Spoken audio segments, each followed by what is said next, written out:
نفسي مصر تبقى جميلة جدا، يعني نفسي تتغير عن زمان.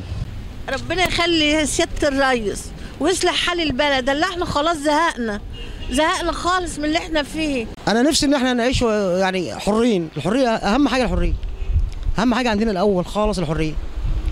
ان انا اكبر زي ربنا ما خلقني حر، عاوز اتني حر طول العمر. الامن والامان في مصر، والراجل ده احنا حاسين ان شاء الله بمشيئه الله اللي احنا اتولدنا من جديد، وما تعرفش الجمال اللي حصل. احنا مش عطينا له صوته عشان هو، احنا عشان المجلس العسكري، ولسه الثوره مستمره.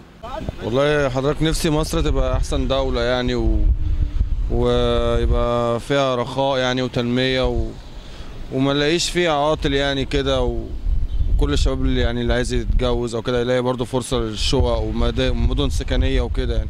وهو على ايده كل حاجه هتبقى كويسه باذن الله. يعني نتمنى ان هو لا مؤاخذه يعمل حاجه كويسه، نتمنى. الأول يعني الدكتور محمد مرسي ده شخصية معروفة وابن مصر قبل ما يبقى أي حاجة أو يبقى رئيس لمصر، وإحنا يعني كلنا شعب مصر مبسوطين اللي جانا رئيس من مصر أساسا مسقط رأسه أساسا مصر. وفي نفس الوقت يعني بقول له اتقي الله في مصر، لأن أنت منها وأنت كنت في يوم من الأيام حاسس بيها.